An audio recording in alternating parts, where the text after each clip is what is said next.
Hey everyone, welcome back to the Layback podcast. Joining us today is JJ Almeda. JJ just finished his first year at Colorado Mesa. They won their conference this year, sadly got knocked out of the NCAA tournament to seems like their tournament arch rival, Angelo State. Hopefully we're not digging too deep on that one and bringing up any sore wounds for JJ. I know they've got some unfinished business with those guys. But there's so much more to JJ's story than just this one year at Colorado Mesa. He spent some time at Cerritos College back in California, where he's from. And we were originally connected through his work with the Chapman baseball compound, specifically for me through Kenny Kirkpatrick, and then become buddies with the strength trainer that JJ is working with a lot named RJ. And I'm sure we're going to talk about what's going on there, some of the training that they have going on. But JJ, you sent me a bio for yourself yesterday, and I was really excited to read that off, kind of give the intro. But there's just so much detail to it that I'd really prefer if you just did it. You know your story way better than I ever could.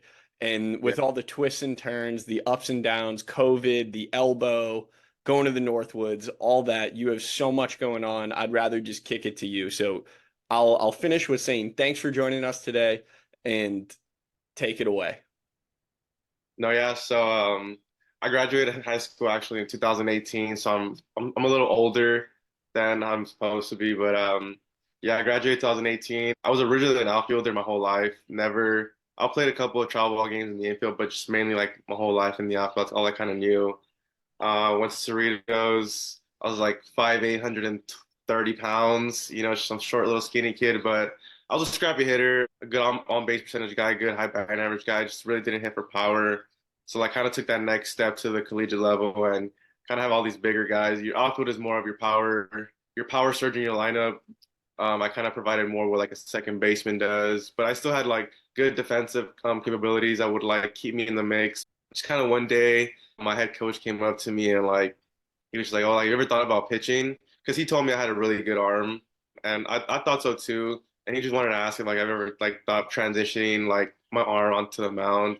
I kind of just told him no. I'm just like, "Oh, I've never pitched in my life. Like I don't even know like how to pitch or anything." And I kind of started doing it, and I was doing both. And within like the third like bullpen, I just blew my arm out. Had Tommy John surgery in the summer of 19. I was around 7 months into my rehab, and then COVID hit. And out here in California, COVID was pretty bad with all the restrictions and everything. So I just didn't rehab all of 2020, just kind of self rehabbing. I met RJ at a private training facility. I saw him on an Instagram story and one of my buddies, and I swiped up and got into contact with RJ, and I asked him if like he ever done a Tommy John rehab, and he hadn't. But I mean, I was willing to trust him. I kind of had no other options left on my table, so I just took a shot on RJ. He took a shot on me, and we've been working ever since. We were rehabbing, and then in the fall of 2021, RJ took a position at Chapman Baseball Compound, and he took me over with him, and we hit the ground running with Ryan, MJ, and then Mankind Physical Therapy, kind of getting on a routine and throwing program to try to get me back out there while still trying to become a pitcher at the same time. So it was a little battle, just kind of having these things that I had never done before in my baseball life, all something new to me. So it was a great it's been a good journey. 2022, I pitched my first collegiate season and my first college season ever. I had a pretty exceptional for my first year ever pitching at the collegiate level, especially. I was all first team all conference. I was top two in the voting for pitcher of the year. I had a pretty good year. Ended up going to the Northwoods. Our hitting coach, we had a pretty good coaching staff at Cerritos, which included Coco Chris, a couple old guys from Cal State Fullerton that won a College World Series. Our head coach played for the Pirates. So we had a good, well-known coaching staff, and one of the guys, he played Mexican pro baseball, and he's pretty famous out there. His name's Daryl Sherman, and he kind of got into contact with me, and he had a connect with a guy going to the Northwoods from Sinaloa, and he kind of wanted me to go with him. It was kind of like a little package deal, and I was like, yeah, I'm up for it. You know, it's an opportunity to get exposure. I came back to my second year at Cerritos. Everything was going good. Played in the JUCO showcase, did really well there. Threw in the BBG showcase for the guys. They needed some help through as well out there, and ended up taking a visit to Colorado Mesa. It was kind of interesting how everything just came about that. I was actually in the process of emailing D1 teams that summer, and I remember there was two teams. It was Fullerton and Santa Barbara, and I had sent out my transcripts, and I was getting with my transcripts with my counselor at Cerritos, and she told me unfortunately that I never I never took part time to stop my clock at the D1 level, and I ran out of semesters. I was at 9 semesters, and they capped you at a 10 at the D1 level. So it didn't make sense for me to go to D1 if I was only going to be there for a semester. So I kind of was just a little scary. I started emailing all the top D2 schools. Colorado Mesa emailed me within like 15 to 20 minutes of after emailing them, and they're the only D2 school that emailed me back out of all the ones I emailed, and took a visit and just kind of hit the ground running with them. And it was a great choice for me, and I'm grateful for it. Yeah, it's hard to say you made the wrong decision when you win a conference championship your first year. You got thrown into an awesome role right away. I know you were kind of like a fireman for them. It wasn't always closing, it was big levered spots. You got to throw a bunch of innings, a bunch of appearances. I know you had some family stuff in the middle, which kind of took away from your total workload. Of course, we're very sorry about all of that, Yeah. but we're glad that you're doing okay now. That's crazy though about the part-time, full-time credits thing. I didn't Uh, even think of that. So you must have a trillion credits under your belt at this point, huh? yeah, I have like three AAs, two AAs. Yes, I got a couple of but yeah, that's something I was kind of angry about it at first because it's something that like nobody ever directed me towards to. Like, hey, like you're having Tommy John, like maybe you should part time so you can stop your clock and you're eligible. And I was just so focused on like, oh, just finish my school stuff, and when I come back, it's just like just baseball, baseball. But I mean, everything happens for a reason, you know. So I'm grateful I'm at Colorado Mesa. I'm grateful for my journey and everything. I mean, it was meant to be. Yeah, man. And maybe offer a little bit more detail on that if you can. Or I know you're not a professional when it comes to being a counselor, an academic counselor, anything like that. But just from your perspective, if you can offer to maybe another junior college guy who might be experiencing an injury, maybe it's not going to end up being the normal track. If you can kind of explain how it played out for you specifically, and then maybe advice that you could offer there. I think just the biggest advice I would give, just be more involved. Because I know when I got to Cerritos, especially being an athlete anywhere at the collegiate level, I think they hand you over to the athletic counselors and they kind of just do everything for you, make sure you're on track and stuff like that. I think just being more involved in your classes, and if you're especially if you're hurt, making sure you're not taking past a certain amount to where you're just wasting semesters, making sure you're eligible. One thing that helped me is COVID. Us JUCO guys in Cali got like 2 years back from COVID, especially our conferences. I know the OEC conference, they played the second year, but it was just that conference, but everybody got their years back. But that's what honestly saved me for this next year. But yeah, just be more involved, especially if something like this ever were to happen again. Hopefully not. Just, make sure you're on top of your credits and everything like that. Yeah, and I guess it goes beyond even junior college now because of the transfer portal. So this kind of stuff can happen at four-year schools. You can go there. I mean, for me, for my shoulder, it pretty much took me out for 2 years. And, I didn't pursue the sixth year, but that kind of stuff would have been really valuable information. Who knows? Maybe I would have run up on that clock or something. There's a handful of 6 years still around. Eventually, that's not going to be as commonplace, Yeah. but I know you get to kind of rep the 6 year No, yeah. banner.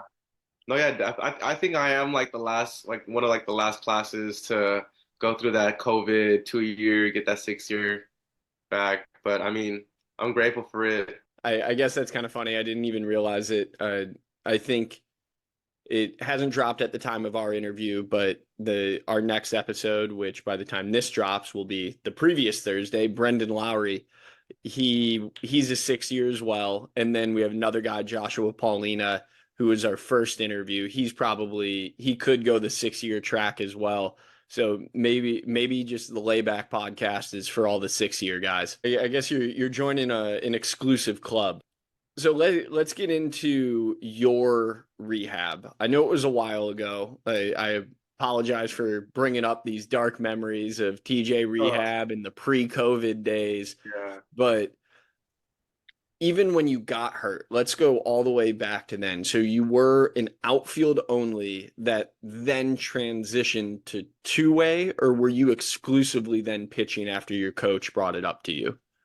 So after he brought it up to me, I was still doing both. I remember the day tour we were doing 27 outs, and after that I threw a bullpen. And I remember with that coaching staff, your 29th and your 30th pitch is where you're just air 'em out pitch. And I remember on the first air out pitch, I felt it pop. And like I knew right away, but my adrenaline was pumping so much that like I was like, oh, I got one more pitch, like I got it. But like it was substantially slower than the first pitch, and I kind of knew right away. And I went to the trainers and I told them, I was like, I think I just tore my UCL. And like they were just kind of doing some tests on me, and they didn't really think I did. They thought it was just like maybe a strain or something. But I immediately went to Kaiser and got X-rays done, and then ended up getting MRI, and it was just complete tear. Brutal. Do you know if it was on the proximal side or distal side? Like if it It was was, closer it to your was body? yeah, it was like more in. Nice. All right. So the proximal side. And then you had full Tommy John, right? Reconstruction. Yeah, they took out the The Palmeiras long. palmaris Yeah, longus. This guy. yeah, this guy here. Yeah, that's always a fun game for anybody. The trick at home, pinch all your fingers together and find out if you have the palmaris longus tendon in there. Not everybody does. I assume most of the listeners know what the palmaris longus is at Yeah. this point because we have such a niche listening group. But all right, had you gotten to compete in any games in 2018, or I guess that was the 2019 season, or was that preseason? It was like early February, like maybe 2, 3 weeks before season started. Okay. I remember I was traveling. While I was traveling with them, I was gonna try to get an Indian in to get like a medical red shirt, but it was just like I couldn't even like throw a football. It was just like it was bad. So I didn't even like try to push it or anything. But since I was an off when I came in, I was an outfielder. They were gonna try to maybe get me in that bat or get me in the outfield or something. But we just ended up deciding that it was just best. I don't waste a year at all or don't waste a medical red shirt. But yeah, it had happened before season started, so I wasn't even eligible for a red shirt. I mean, medical red shirt, just a regular red shirt. Hmm. And how hard were you throwing? Do you even know when you I was hopped over to the mound?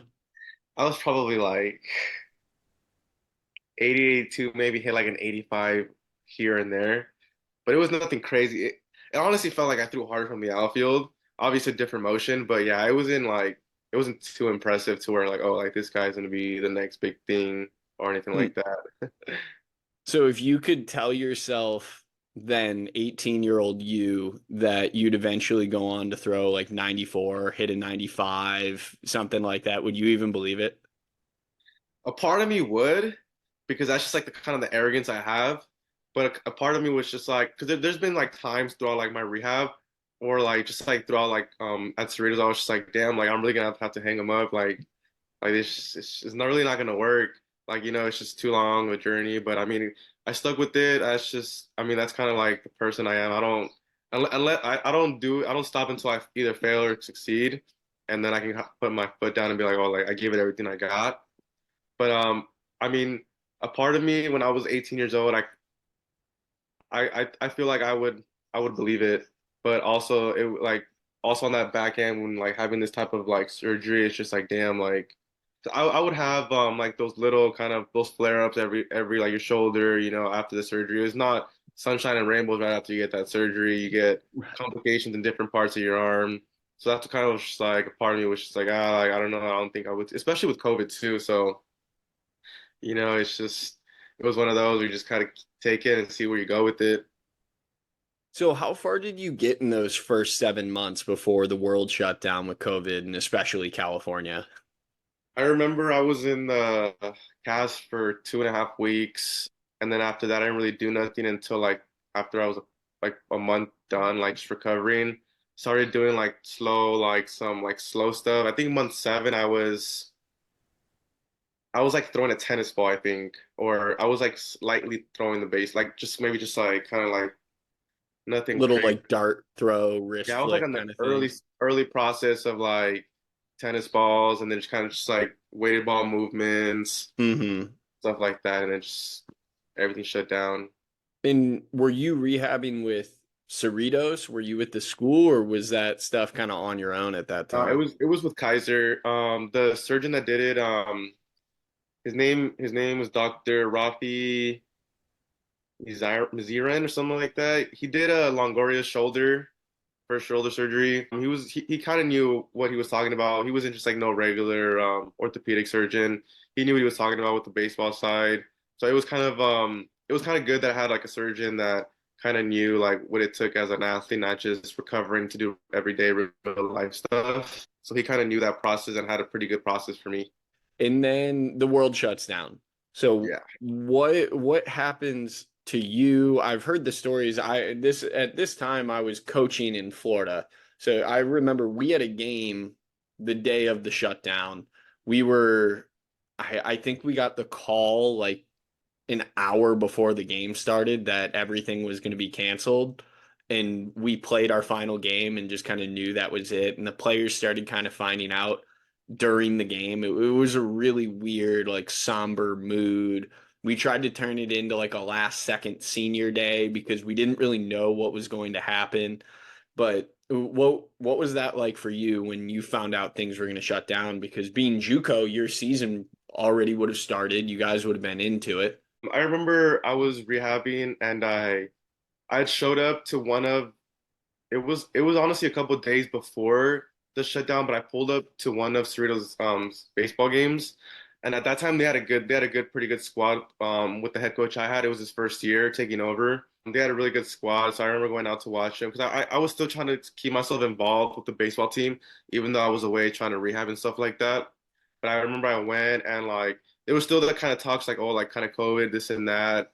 But I remember I was at home and like just kind of getting all the alerts of like everything just kind of getting shut down. Kaiser had called and they said they couldn't schedule any more physical therapy appointments because they were making all hospitals exclusively to just COVID patients and just kind of make them like bedsides. So I didn't know what I was gonna do because at the time I was working on Armani Exchange, so I was dealing with that too. Thankfully, like they kept paying us even though we were shut down.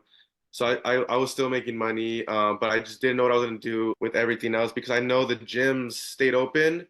So I started like looking up on YouTube like Tommy John month 7, like TJ recovery and like exercises and stuff like that. We have a room, like a guest room, like no bed or nothing in there. And I remember I turned it into like a little gym. And I remember when my physical therapist had given me all the bands that I needed to do my stretches and everything. So I would look up those exercises and I would find like baseball workouts and stuff like that for like bench pressing, and it was like band chest press. So like I would like connect the bands. I would honestly make my own little setup in a little guest room with all the weights I had, just trying to keep the arm moving and everything. For the rest of 2020, I was on and off doing those rehabs. And I remember I tried throwing a little bit, see how that went, and slow. I was kind of just increasing on myself. At first, I was kind of scared because I didn't want to hurt myself again. Because I knew if I hurt myself again, like I was not getting surgery until COVID was over. That's the only reason I was scared. I wasn't really scared of like just injuring myself again. I was just getting scared of having like getting injured and then like not being able to have surgery within like the next couple weeks. There was a point in the fall where COVID got eased down a little bit. I was gonna start to get into like a fall ball with Cerritos. But I remember we were playing out in Calabasas, like 'cause it was like one of those cities where like they were against all the COVID rules and stuff like that. So they were letting these things happen. And I remember in my first game back, I threw like an inning. It was like late November and I was like 78, 79. And I just kind of got like bicep tightness. And it kind of scared me a little bit. And I didn't want to pick up a baseball after that. But after my game was over, I got a notification that I needed to be tested for COVID, and I had like I tested positive for COVID on my birthday. I took that as like, yeah, like this, it's not meant for you to pick up the ball. So I didn't pick up a ball for the rest of 2020. I was just kind of doing my own little Tommy John rehabs. Like I was at that point, I was kind of lost. Like I was like, damn, like I don't even know what I'm gonna do. Like I kind of just came back throwing slower than what I was originally at, and it was not impressive at all. And I remember one of my friends was like rehabbing a sprained ankle. And the only reason it caught my attention, I tell RJ this all the time, was because like it looked like a cool gym that he was working at. Like they had like weights. I don't know if you ever heard it. It's called Self-Made Training Facility. Nah, I don't know it, but I'll definitely check it out. Yeah, it's like a private gym, and I swiped up. I was like, "Oh, like does he do like Tommy John rehabs?" And he was like, "No, but I can ask him." And then gave me a DM. I DM'd RJ, and he was like, "Oh, come in. I'll give you a free consultation." And we kind of talked about stuff. And he had told me he had never done a TJ rehab, but he was interested in like doing it, and I trusted him because I was like, I got nothing else to lose, you know. Like, I mean, let's go for it. And I'm kind of just going slow by slow, and he honestly had like a good starting foundation to where we wanted to start. If he had, I don't know if you ever saw like the videos when we would train back then, but I mean, I was skinny. I was probably still like 140 pounds, 45 pounds, and because of RJ, I was just like, he got me back on that right track. It was in February. Yeah, it was in February. I started doing live ABs like slowly. Maybe it was like 10 pitches, just like batter standing in. And then it was like that. And I was still working with RJ. And in April, we were still trying to, they were still trying to figure out they were going to make a shortened season for us because this was the second season they were going to call off. So they were Yeah. trying to make, they were trying to make a shortened season for us so we can get guys out. And I remember we were doing inter squads like 2 weeks before we found out they were just gonna bang everything. And I hit 91 about 4 times. Dang. Yeah, I was sitting 89 to 90 and I hit 91 like 4 times. I remember I had like 7 Ks. Like I was just mowing down hitters and I remember like walking off the mound and my head coach, he was just like, JJ hit 91 about 4 times. Like and like in my head I was just hyped. I remember I called RJ, I was like, dude, like I just hit 91 4 times. Like what the hell? Like where I was like, where are we going? Yeah, um, and this is what, like three this is months April. removed from you throwing 78, 79 miles per hour. Yeah. You not sure if you're ever going to touch a baseball again? Yeah, this was in April. I started with RJ like literally the first week of January.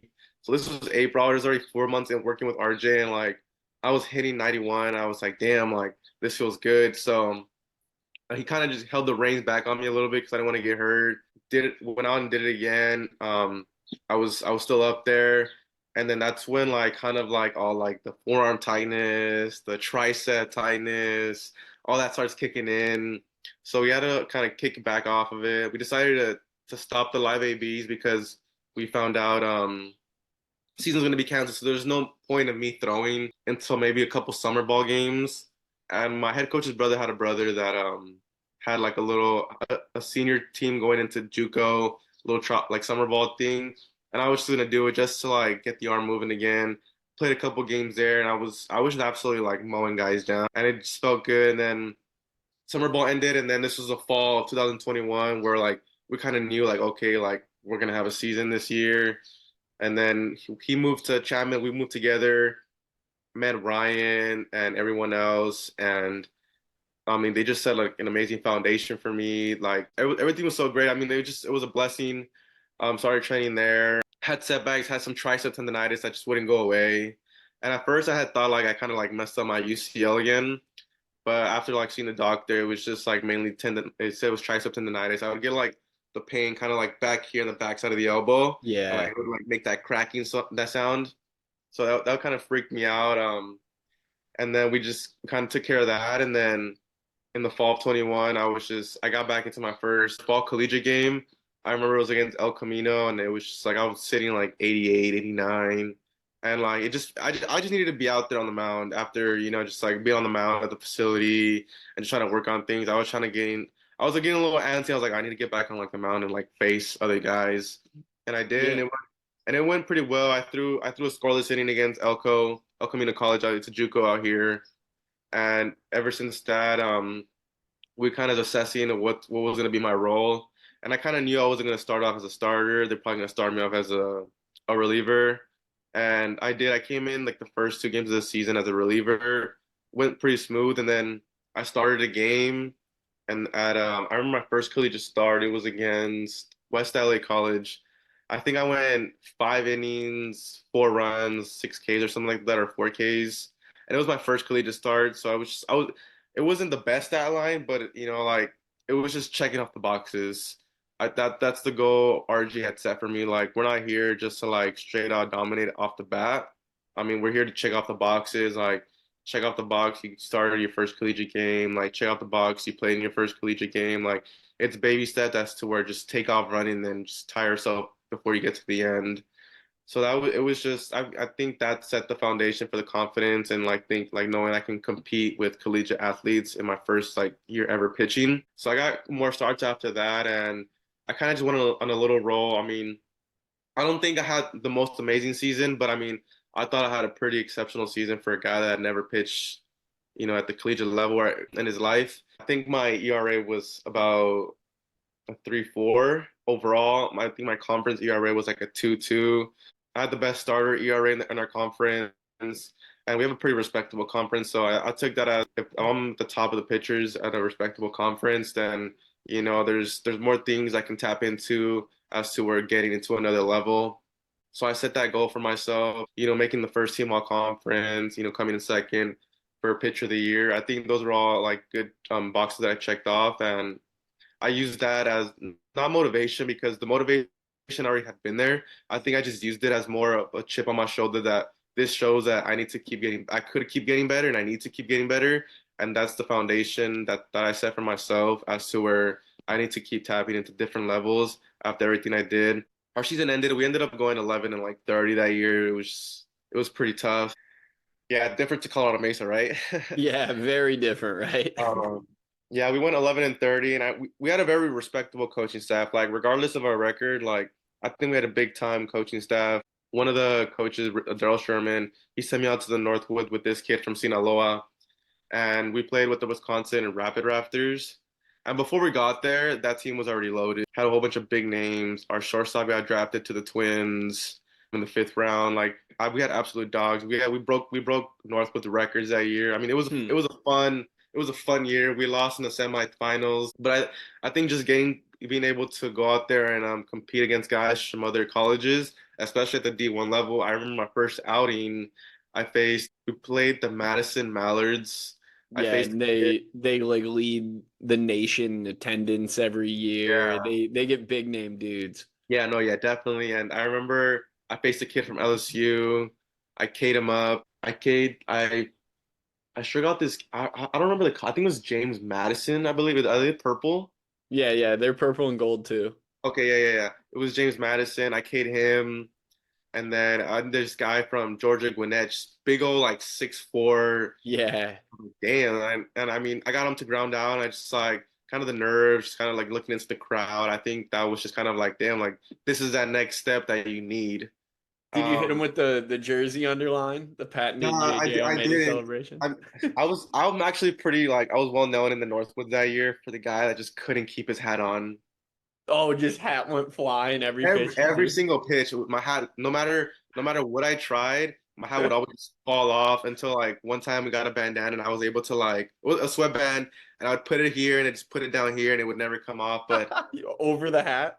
yeah, I remember we went to I think it's Wausau, is that how you say it? Hmm. The Woodchucks, and I started that game and I remember just like these fans just like, oh, are you gonna keep your hat on? Just like screaming and heckling me. I'm just on the mound, just not terrified, but I'm just like, damn, like I'm just getting like ran through Yeah, right this is now. hostile. Yeah, it's extremely hostile. But yeah, it was a great experience being able to face all those type of talents, especially with different guys come from different parts of the country. I think just being able to mesh with all those identities and everything, and like being able to analyze yourself and where do you think you stand in the cream of the crop. Because Northwoods, it's not the Cape Cod League, but it's up there, and where Yeah, guys it's get just out. about as good as it gets, really. Yeah, And you got to be a grinder to play in the Northwoods with yeah. 72 games or whatever.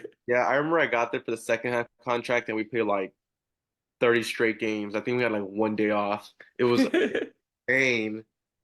But yeah, it was great vibes, good experience. We ended up losing in the semifinals, but I think just all the memories I created with all those guys, like especially because I know they're going to be big names. A lot of them are competing in regionals this week, this upcoming weekend. So shout out to them. Good luck to all those D1 guys. Yeah, it was a lot of memories made.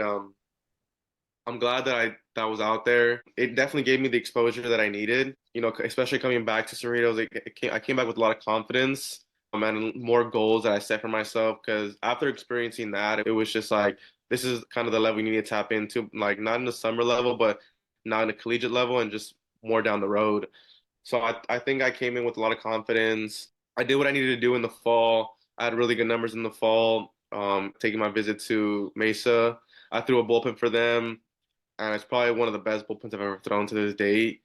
I Good mean, day to throw it, right? yeah, I think I threw my changeup twice, and I just freaking buried both of them. But other than that, I thought I was dialed that day. It was like 40 degrees. That was my first time throwing in the cold like that, but I mean. It was good.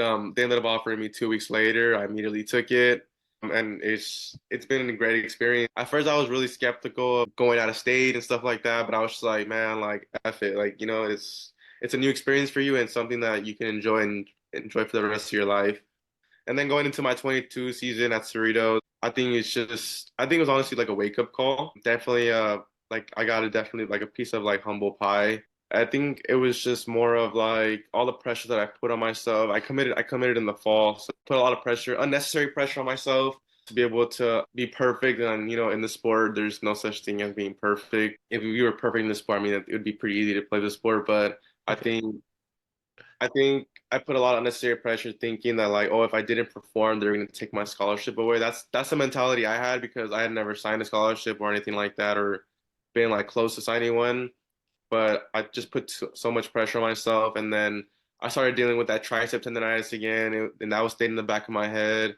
So it just took a lot of things, and I was not performing well. I think I ended the year with like a 6 something ERA. I remember I was in shambles. I couldn't I didn't know what was wrong. Like I couldn't figure it out. It was just like one of those years. Like I was still putting in the work. And I kind of got to a point where I was like, damn, like I'm putting in the work, like I'm doing what I need to do, I'm on routine, and I just can't figure it out. And it's just like these teams are just figured me out already or something.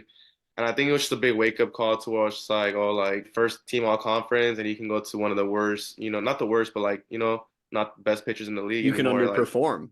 It, yeah, and that's something that I had to really take in because like I had to realize in sport you're not gonna be perfect and you're always gonna have ups and downs, but it's just kind of how you weather the storm. So that's what I did in the summer. I kind of just didn't touch a baseball. My coach was kind of like, "Oh, like is there anything wrong?" And I was just like, I just wasn't really performing. I just couldn't figure it out. There was a lot of like factors within the team that just like on top of we just didn't have a good season, but there were also kind of some little things. So I just wasn't really like focused on the mound a lot of times, but I just wasn't really performing at the same time. And he just kind of told me like, oh, like like when you come here, like we'll get you right, and just don't worry about it. You're gonna come to a program that's gonna like get you right. And that kind of gave my hopes up, and just got back to work with RJ at Chapman. Did what we had to do, and went out to Mesa in the fall, or this past fall. We started off slow to throwing progressions and stuff like that. We got into our bullpens, and then eventually we got into our live ABs. And I remember my first live AB I had, it was to Rob Sherrar. He's like the number 3 hitter in the nation. hmm. And I remember throwing so the way we did it was 3 fastballs, I think, and a changeup. That's all you got, no matter what. For the hitters too, like you're only allowed to see 4 pitches, and if you don't swing on all four, like oh well, like sucks for you. And they knew what was coming ahead of Yeah, they time. knew they knew it was coming. Damn. So you had to be like, here it is, lay it all out. Just my best, your Yeah, best. I threw a changeup for a ball, so I was done throwing changeups, and then I threw a fastball. I threw a 92-mile fastball inside, and I remember he turned on it foul. He turned on it foul, but it was inside, and I was like, damn, like he just turned on that shit. So I was just like, all right, like I got 2 more fastballs. I threw another fastball, and it was a ball, and he had one more pitch, and I threw another fastball, and he just served it up over the scoreboard. Welcome to Mesa. Oh no, that's what our GA said. As soon as he hit that ball, he's like, welcome to Colorado, Justin or JJ." And I was like, "Damn!" Like he hit that ball probably like 400 feet. I was just like, "Here we go."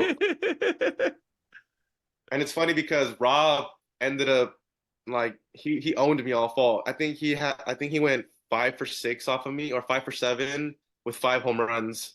Oh my God. Yeah. All right. Well, thankfully you didn't have to play against him during the year. Yeah, I mean, but there were great stories. I mean, my favorite one out of all of them, well, there was two of them, but my favorite one was the night before we had a live ABs. I was in the opposing lineup to face him and the other guys, and we were at a pizza parlor. We had pizza wings and a beer, and we were just talking. Like the coach sent out the lineups, and I was like, I like kind of looked over him with the side eye, and I'm like, I'm facing you, and he's all, and we were just like kind of like having shits and giggles about it, and he's all Yeah, like, yeah. he's a very humble guy. He's like, oh, like you're probably gonna get me this time, like Rob is one of the most humble guys I've ever met for how good he is. Like he's extremely humble. And I was just like, I was like, I don't know, bro. We'll see. Like you just happen to see him to hit everything I throw out of the stadium. The next day came, and I didn't get to face him because I think I went like six up, six. I think I struck out the side twice, so I didn't get to face him. But the coaches said, "Oh, give him an extra hitter," because I just like I had mowed through hitters, and I was like, "All right, Ben." Like I was feeling nice, confident. I was feeling a little cocky because I just went up, six down, six Ks. Yeah. Like I was like, "Oh, like Rob has no shot right now," and I threw him a slider in for a ball, and then I threw him a curveball for a strike. And then I was like, okay, like I'm gonna bury a fastball in on him. And I buried the fastball in on him. And like he just hits a piece and it hits the top of like the wall and it bounces in and he hits an inside the park home run. So you finally got him to keep it in the yard, but He still still hit a all the home way run. around. Yeah. Brutal. Well, if you don't mind, I want to call back on a few things that you hit on, taking us through the whole story. And one of which, we'll start with the election to go play summer ball, and then the next summer, after a tough year, you elected to stay home and train. I want to know why you made the choice to stay home, go back to Chapman, and train all summer instead of going to compete in summer ball again. The year I went to the summer ball, I had thrown 62 or 64 innings at Cerritos. My first ever collegiate, year. Hmm. And RJ and Nate from Mankind, they weren't not letting me, but they kind of just told me like, oh, you just do 64 innings that you should might want to like, just train. But they were like, this is also a great opportunity for you. They were very supportive of it. And I was just like, I need to get exposure. Like we just went like 11 and 30. I had a good season, but I don't think there's any teams gonna be knocking at my door because I just, pitched my ass off for a losing team and didn't really do much like for them. It's just kind of like more like of a self thing. So I was like, there was no really teams calling. And I remember I went to the Northwoods. I just went out to throw. I wasn't out there expecting to dominate or anything like that. I was just out there to, like see my numbers. I remember my first outing, I was just like 90 to 93. Like, like I would look back at the radar and I was just like, ooh, like that looks good up there. But I think I just went out there to get exposure. I threw in the Northwoods. Came back to Cerritos, was throwing with them because I had to stay ramped up for the JUCO showcase that happened in October. And then I had to stay ramped up because after the JUCO showcase, I was emailing all these D2 guys, and Mesa wanted me to throw for them. So I Yeah. had to stay ramped up there. My coaches at Cerritos gave me the options to take off fall ball, but I was like, no, that's kind of like a more selfish. Like it just didn't look right.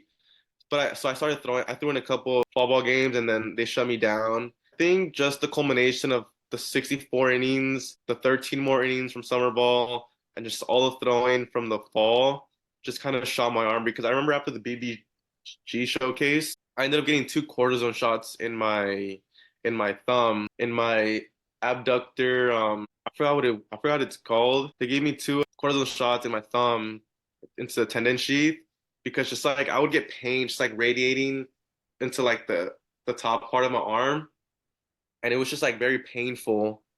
So they gave me two cortisone shots. It's because I had tendonitis or Hmm. tendinosis. They thought it was the quer veins, so they gave me the cortisone shots, and I think it just messed up my thumb even more.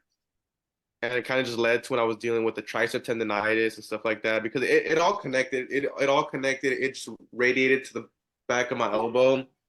So that's kind of what just kind of took into play. And I don't blame all that on like my terrible season, but it did play a factor because before every start, I was taking my anti-inflammatories and just rubbing red hot and just drinking 2 rains. And I would deal with Battling. yeah, I would just deal with the consequences after. I remember for like the first like 2 days after the start, like I would just bend my arm and it would just like crack in like 7 different places. So that was definitely like one of the big decisions on not going to play summer ball Yeah, after makes like 20. sense. Yeah. And so I mean that I think it was just more of I needed to get my weight up and just train the body more as to where get more innings because I mean even though I had a terrible season, I ended up with 43 innings at Cerritos my second year. And I was like, yeah, no, like this is too close to what I threw last year. Like, just gonna chill out and just, go to Mesa nice and fresh. Yeah, that makes sense. And abductor pollicis There you longus. go. There you go. Yeah, that's when you said abductor, I started looking at the image in my mind, and before I just shouted out pollicis longus, I went and checked. So I feel good about our anatomy now.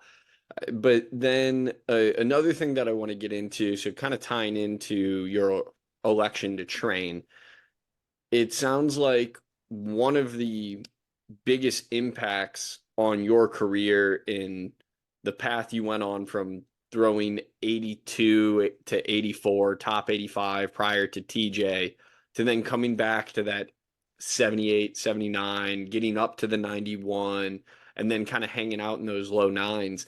It sounds like a massive impact on that was your decision to change the way your body moves, functions, everything. You went all Oh in yeah. on trying to become a better athlete, correct? No, yeah, definitely. Yeah, definitely. I think becoming a better athlete and become a stronger athlete that can sustain you throughout the course of this season. Because like now we're seeing guys coming in like not jacked in like a buff way, but more just jacked on like they just got back from training. They've been hitting their 94, 95, and they burn out like a quarter through the season, and they're fried. So I wanted to be able to set a foundation to where I could sustain that velocity and that sustain the workload that I'm putting Yeah. myself from the beginning of the season to the end of the season, so I don't lose anything.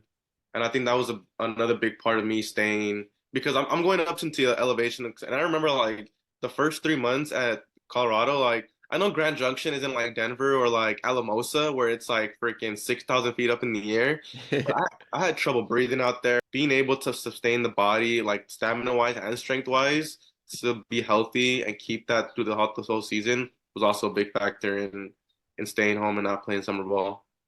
Yeah, that's an interesting thing. I didn't even think to talk about this ahead of time. Is your training with either your team at Mesa or you individually to prep for that elevation? Does it change at all to add like more cardio in or something that's going to be a little more stressful on the cardiovascular system, like Yeah, more so running or conditioning? I don't with RJ, it wasn't necessarily more running. I think it was just the type of exercises like oscillation and stuff like that, like Hmm. bursts of movement that get your heart pumping like really quick while you're gaining muscle. But when I got to Mesa, I know our coaches, we call them striders, Okay, and yeah. they would ease into them. So we would start at the foul line and then run to the wall and back, and or like if we're on the football field to the 100-yard line and back, like get like 45 seconds and then you get your rest and stuff like that. And we kind of increased on that. Like we started off, I think, five, and then we did five 3 times that week. And then next week it was like seven and so forth. And we did that for about a month. And I remember the first a couple weeks, like I was just like wheezing for Eric. And I have asthma too, but I mean, my asthma isn't as bad as it was when I was younger, but I remember like I kind of needed my inhaler at that point. And there was kind of times during that throughout the season too where like I kind of felt like I would run in from the bullpen and I was just like a little kind of gassed, had to catch my air a little bit. Yeah. But yeah, I think a lot of that training occurred with Mesa.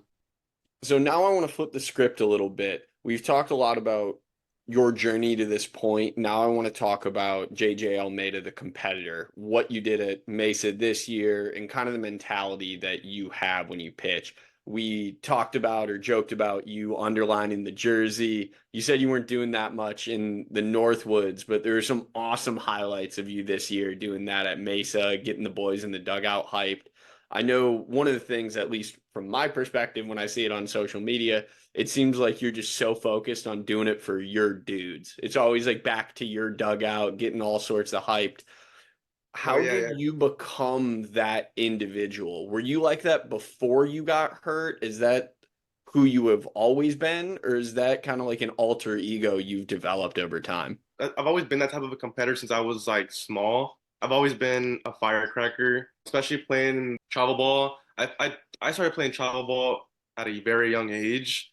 And this was back then when travel ball wasn't how it is now. You had all these like good tournaments and stuff like that. I think now, I think I would call them showcase teams. Yeah. I think I had always had that fire. I mean, I was not to sound cocky, but I would always play like on teams, like travel ball teams that were like number one or top five in the nation. So we Yeah. were always playing these big tournaments and big games. And I was a hell of an outfielder, especially when I was young, like just like making all these diving plays. I just had that like enthusiasm because I love that. Like I love making big plays. Like I love like making the play in that big moment. But you know, like as the pitching side to it, I had never been that way when I started at Cerritos. Because as a starter, like I would save like my energy throughout the whole like. But I mean, there was times where like I got a big strikeout and I was like let's go, like you know, like. But it was nothing to our so like let's fucking like you know Yeah, like yeah. I think I had more composure and like I held more inner. I would say I wouldn't say inner demons, but like inner like anger like towards the game and stuff like that. And when I came to Mesa throughout the fall, like I didn't start off hot, but I remember like once I like turned things around, I was just dialed in. It was getting closer to the Fall World Series, and we have a Fall World Series. I'm sure that every other university does too. But I think our Fall World Series is great because it's four teams. That's your gray, black, cardinal, and uh, Cream. no, they won't bring out the cream for Fall World Series. I mean, which one? We got black, cardinal, gray. Oh, pinstripe. I Okay. think it was pinstripe. I think I had Rob on my team. Big I for had you. Rob. Yeah, it was huge for me. I think they did that on purpose, but Rob was on my team. We had a like really good squad. We thought we were gonna win it, and I remember I went as a starter. So we were starting our Fall World Series games, and I was starting one of the games. I think it was second game of the Fall World Series, and I was treating it like it was game seven of the College World Series because like I knew like if I can pitch in this type of atmosphere, like the type of like created pressure that the coaches try to create for us, and I can, do my thing, like this can kind of like, show that like I can start in these type of games or just any other type of game if they need me. And I went 4 innings. I think I had like 7 Ks, 2 walks or something like that, or 3 walks. I was fired up. I remember walking off that mound and I was just looking at like my team, and I was like, let's like let's go, like like it honestly felt like Game 7 of the World Series. I remember I was lined up to start that championship game on Saturday. Just I had thrown on Sunday because I remember my family came out to watch me. It was under the lights too, so I felt like that guy. And I remember we played 2 days later, and that day was like kind of like my pre-start bullpen, and I threw my pre-start bullpen, threw around 30 pitches, and we played the next day after that. And we were playing in like if we won this game, we would go to the championship game. We were down late. Like we were losing like 3-2 or something like that. And something happened where we ended up taking the lead. And I remember coach asked me like, "Oh, like would you be down?" And I was like, "Hell yeah, give me the ball." Like, like that was a competitive side of me showing my coach like I'm a dog, like I could come, give me the ball. And I remember coming in, came in to close it out. I just shut him down. I was hyped, and I remember like my teammates were like, "Oh hell yeah," because I ran out there like I was a closer or something, and it just like felt good. And I remember the coach asking like, "Oh, like I know you don't be able to start on Saturday, but like would you want to close it?" And I was like, "Yeah, like I'm down. Like give me the ball, like give me the rock."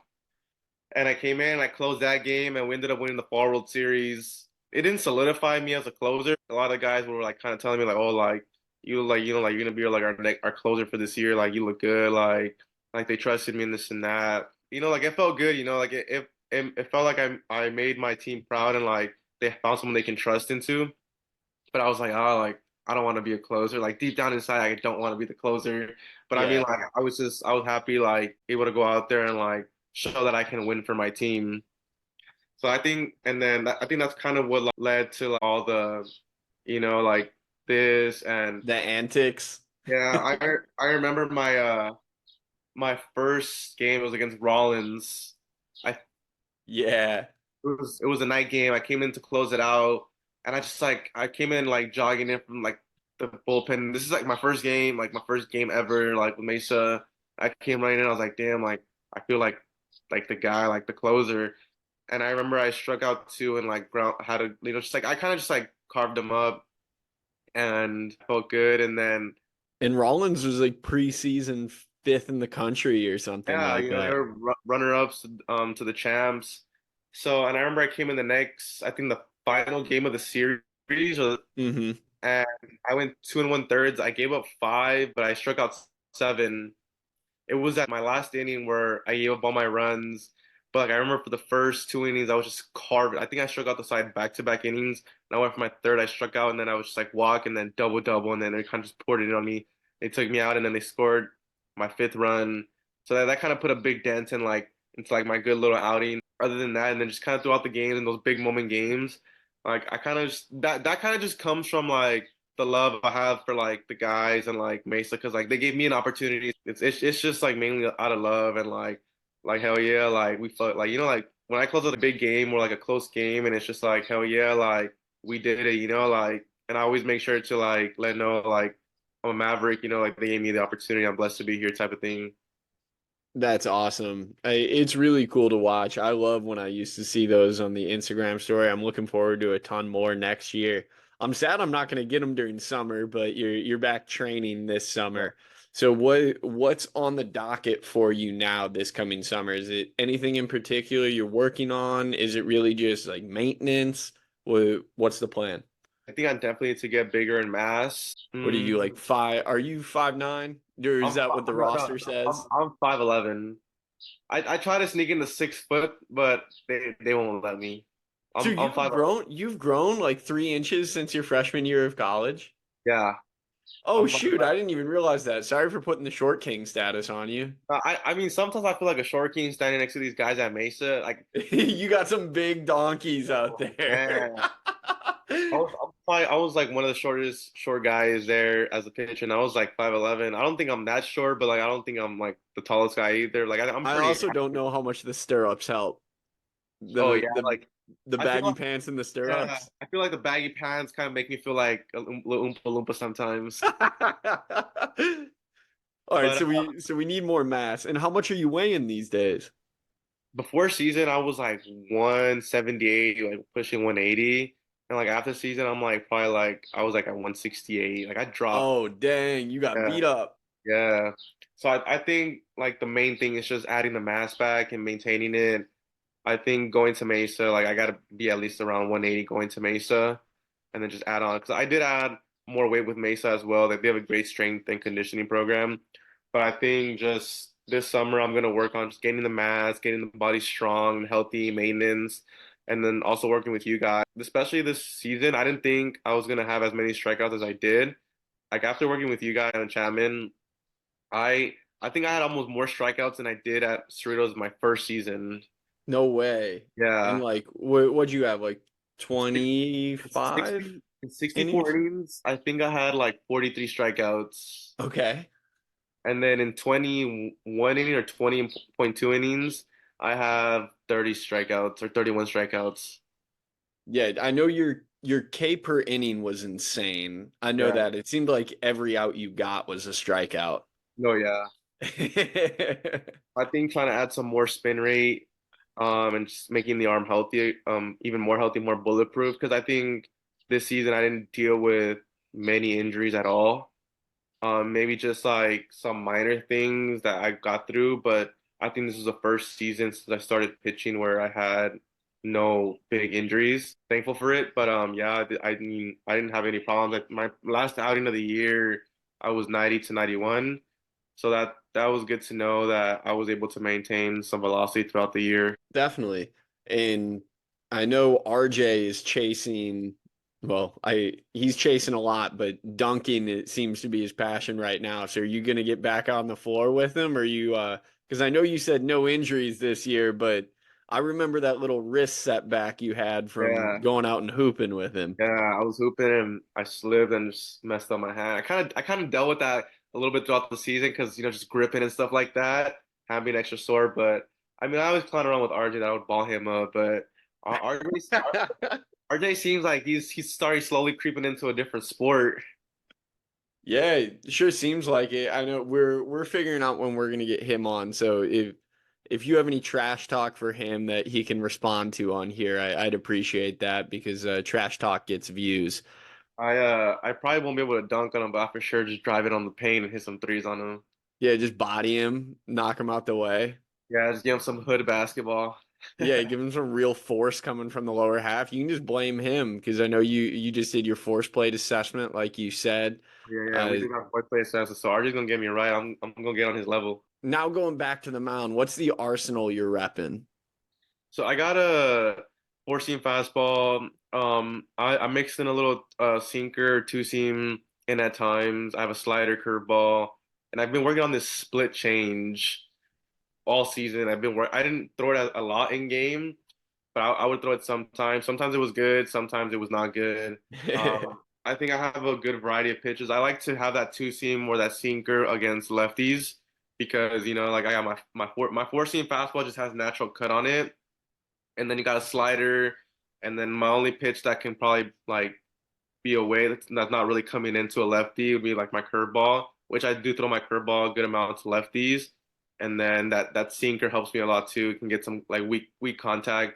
I don't really try to look for like a lot of strikeouts. They come when they come. I think if you look for strikeouts, then it's a little harder. But sometimes when I throw that sinker two seam to lefties, I either get weak contact or I get a swing and miss, and then I'm able to flip my curveball in there and then just throw a fastball in or a slider in or something like that.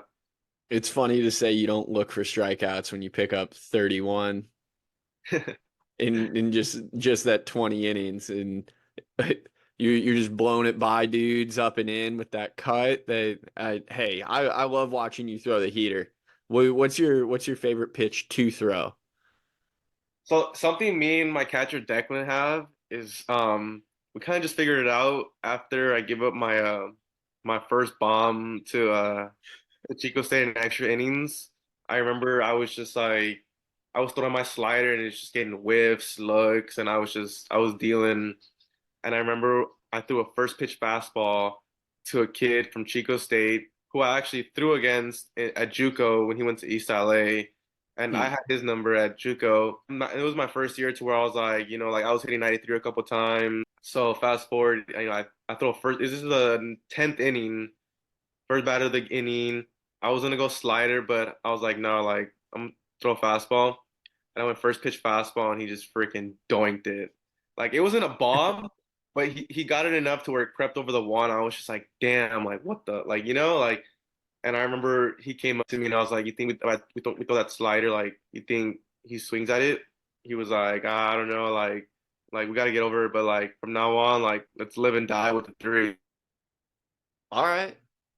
So the slider became the thing. I remember I had a conversation with Sergio Romo, or he was actually all talking to us. Sorry, I got to interrupt you because Yeah, no, yeah, definitely. Yeah. yeah, Sergio Romo, the greatest Mesa player of all time, probably, right? Oh yeah, definitely by a mile, not even close. Yeah, we retired his jersey, but that day he came to talk to us. He was talking about like who he was as a pitcher and stuff like that. And I can kind of resent to him as to like stories and stuff like that. Our height and everything. He's not the biggest pitcher in the world. So I was definitely kind of listening to what he was saying, and he had this one quote. I don't know if I'm gonna say it correctly, but he said he was a power pitcher without power stuff. And like he said that he would ask like rookies who would throw like 96, like guys that just thought who were their shit. And he said that he would ask like guys and like tell me who you are as a pitcher. Guys would tell him like I throw 100 miles an hour, I throw my slider at 100 like 80 miles an hour, like no. And he said that he would like respond to the rookies like you just told me what you throw, like I don't care what you throw. I was like I want to know who you are as a pitcher. They kind of like looked at him like he was an asshole or something. He was like, "Oh, like ask me what kind of pitcher I am." Like Sergio Romo was like a very cool guy, but he's also like kind of like I'm gonna show you, like like Yeah. kind of like a dad. And he said that like he would tell him like kind of like tease him like, oh, ask me," and they would ask him, and he's like, "I'm a power pitcher without power stuff," and they would kind of be like, "What the fuck are you talking about?" Like, and because his slider was his 96, but it came in a different way. That's what he told us. He said, "My slider came in 95 in a different way." And like I thought about it, I was like, damn, like you don't need a 95 mile an hour fastball to be a power pitcher. And I felt like my slider was is pretty elite. And I got a lot of strikeouts on it this year. So me and my catcher Declan kind of just told each other like we're gonna live and die with the three. Like there's been times where like I had 3-0 counts and I ripped in three sliders and I was out of the inning. Hmm. So we're like focused on like trying to muster in a fastball like at 93 and it get taken to the wall or something. Like I can use my slider as my fastball. And I kind of want to stick on the Sergio Romo thing. First, I want to say I love that perspective because, yeah, guys knew what he was going to throw no matter what. They knew Sergio Romo was going to throw a slider. And that's what being a power pitcher is, right? It's knowing what's coming at you. My best, your best. Can you hit it? And it didn't matter. Sergio Romo was ripping that thing around the side, and you're just getting that crazy sweep across the zone. Just up to you. Like, if you're good, you'll hit it. If you're not, too bad. You're K'ing.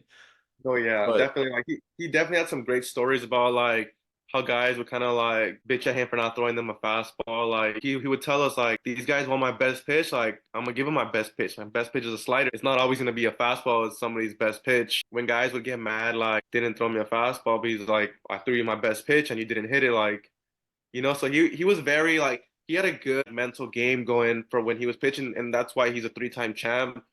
Struck out Miguel Cabrera in the World Series. He's not the biggest guy in the world, but he knows how to play chess. yeah. And then maybe even go beyond baseball a little bit. Was it really cool to look at another guy who's Mexican heritage, see what he came up through, represent his country, represent Mesa, go on to all these awesome things? I'm sure that was kind of like a meet your idol kind of moment. Oh yeah, definitely. I think especially in the kind of role that I was in this year, it's kind of like having that one-on-one conversation away from like talking to everybody. It was kind of a heartfelt conversation because, like we're both Mexican Americans, we both come from, inner cities. He's from Brawley, California. I'm from, Linwood, Compton, California. Different bigger, I'm in a bigger city, but we both come from like low income, minority areas. It was good to like having a guy like him be a Mesa alumni, kind of having like them same footsteps. Just kind of the advice he would have given me about life. We kind of resented both each other a bit, and just kind of like the things, and like he was kind of talking to me like I was his little brother, So like I was definitely like kind of soaking everything in. Just like especially talking away from baseball, like it's kind of like I told him like it's good to see like another like Mexican winning like you, like doing for the right things and everything like that. So it's good to see that he comes from Mesa, not a D1 school, but he was one of the best closers in the game for a good period of time. He's a three-time champ. Not every day do you see someone that's a three-time champ, and that did a big substantial impact on their team as well. That's just an awesome moment. And now, maybe to round this out, what are your goals for this coming year, both personal and for the team? I assume the team is win the conference, win the region, go get a natty.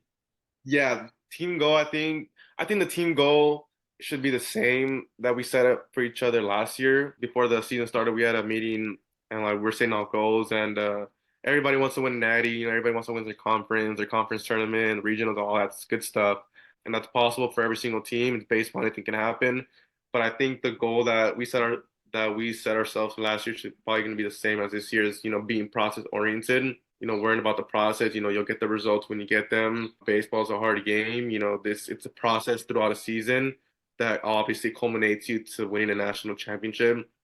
So I think if we're just continue to be process oriented and just having each other's backs and just weather the storm, shake off the bad moments, the bad errors, everything, the bad outings and stuff like that, and just keep moving forward and just understanding who we are as individuals, we're gonna accomplish the goals that everybody sets out in the nation.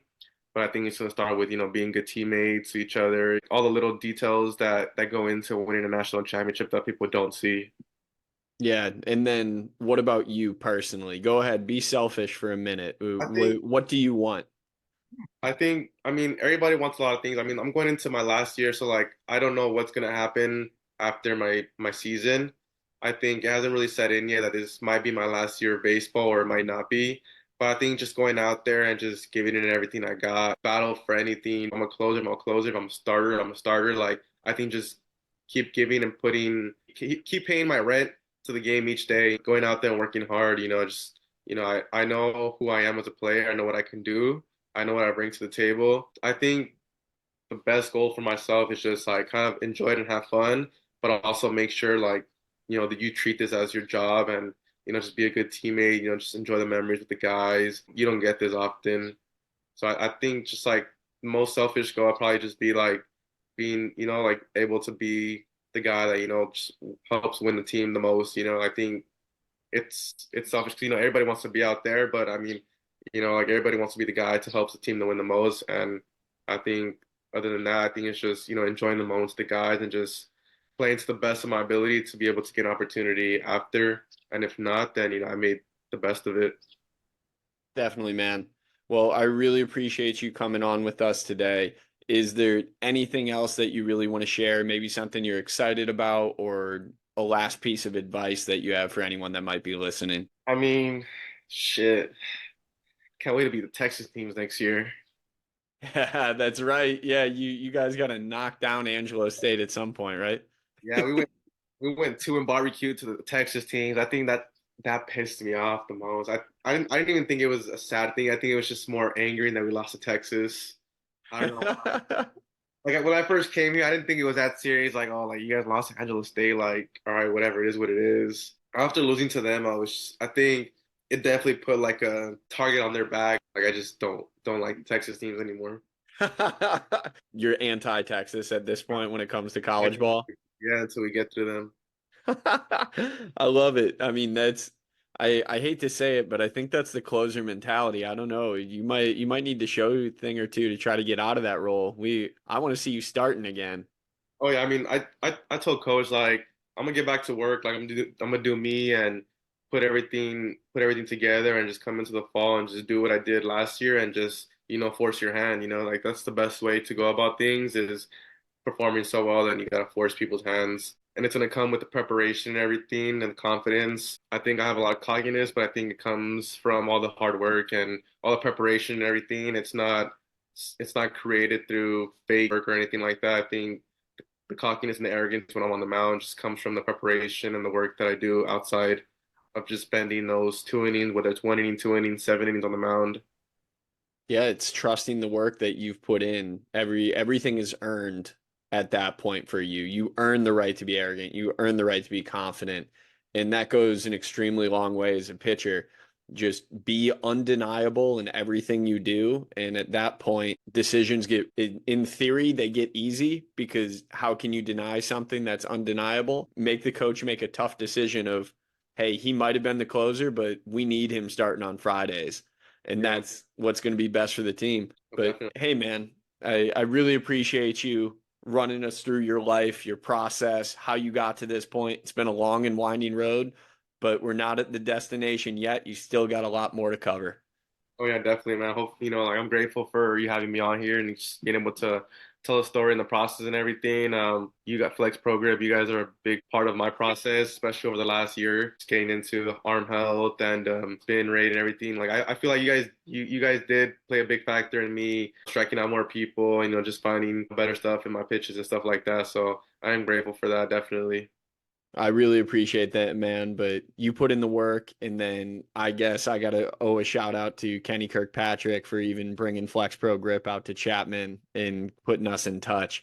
So again, man, this was awesome. I look forward to keeping the conversations rolling. Hopefully, we can get you on here again in the future, maybe in the fall before the season kicks off, something like that.